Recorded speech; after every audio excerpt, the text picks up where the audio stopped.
ॐ सहना भवतु सहनौ भुनक्तु सह वीर्यं करवावहै तेजस्विनावधीतमस्तु मा विद्विषावहै। ॐ शान्तिः शान्तिः शान्तिः। हरि ओम।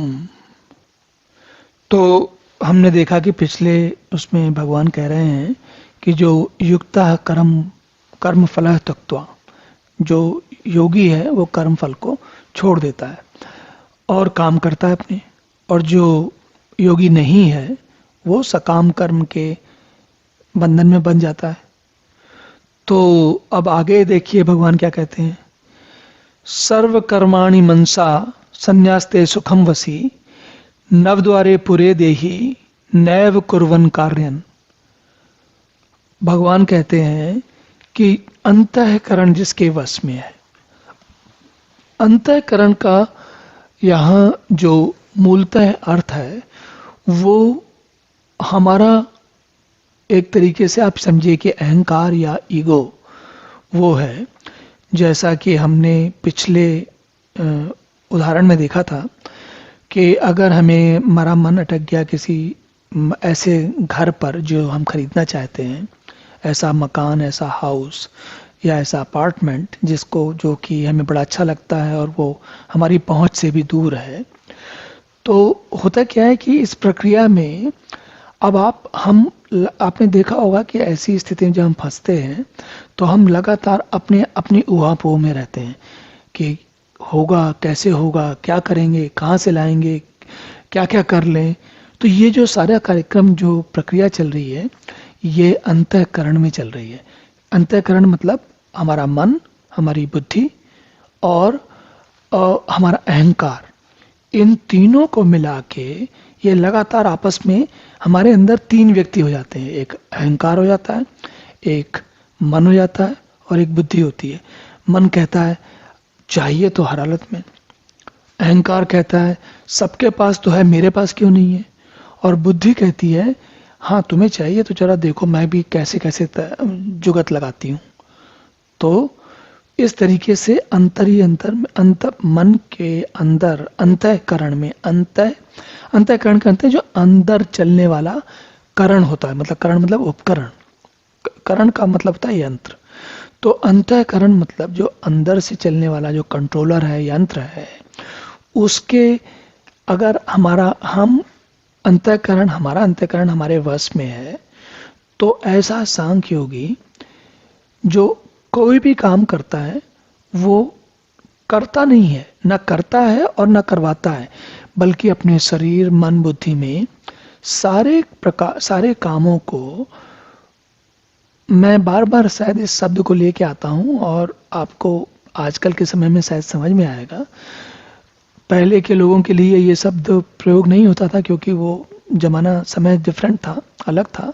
आजकल वो शब्द होता है ऑटो पायलट। ऑटो पायलट मतलब कि काम अपने आप चल रहा है, आपने सब कुछ कर दिया और आप काम अपना करे जा रहे हो, और आपका अंतःकरण जो है वो आपके सारे काम करवाता जा रहा है और आप सुखी आनंद पूर्वक सारे काम करते जा रहे हो। ये बात आप अपने मन में परीक्षा करके देखें, बार बार हमारे साथ होती है। हम जिस किसी उलझन में उलझे होते हैं, हम उसको उलझन को, उसका निवारण करने के लिए दिन भर सुबह उठते ही लग जाते हैं, रात में सोते वक्त तक लगे रहते हैं और दिन में भी कई बार याद आती है। हमारा अंतःकरण या हमारे अंदर के चलने वाली जो ये प्रक्रिया है, ये पूरी क्षमता से लगी रहती है। और भगवान कहते हैं कि सांख्य योगी जो है इस प्रक्रिया को ऐसा साध लेता है, ऐसा मन में वैसा उसके ऐसे वश में होती है कि वो सारे काम को करते हुए आनंद पूर्वक सच्चिदानंद घन परमात्मा भगवान देखिए, सांख्य योगी, अब यहाँ सांख्य योगी का मतलब हुआ जो ज्ञान योगी है ना। हमने पहले भी इस बारे में बात की थी।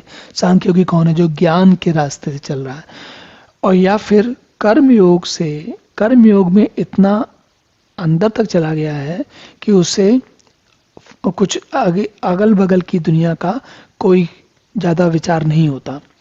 तो ऐसा सांख्य योगी, ज्ञान योगी, कर्म योगी वो सारे काम करता हुआ आनंद पूर्वक ये जो सच्चिदानंद घन परमात्मा के स्वरूप में स्थित रहता है, इस बात पे हमें अपनी दृष्टि रखनी है, क्योंकि हमें घूम फिर कर बाद में इसी पर आना है।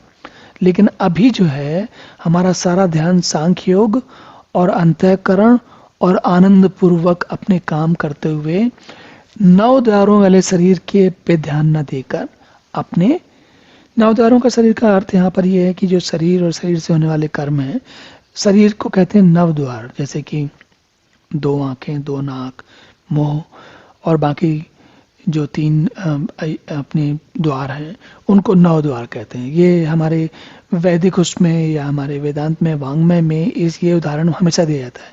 शरीर को 9 द्वारों वाला पुर, एक नगर कहा जाता है। तो उस शरीर के जो सारे काम हैं वो अपने आप स्वतः होते रहें, बल्कि अब आप समझिए, अगर हम चिंता होकर कोई काम करेंगे तो इस 9 द्वार वाले शरीर पर कुछ ना कुछ असर पड़ेगा, चाहे वो रक्तचाप की समस्या हो या वो कैंसर की समस्या हो या पता नहीं कौन सी समस्या हो।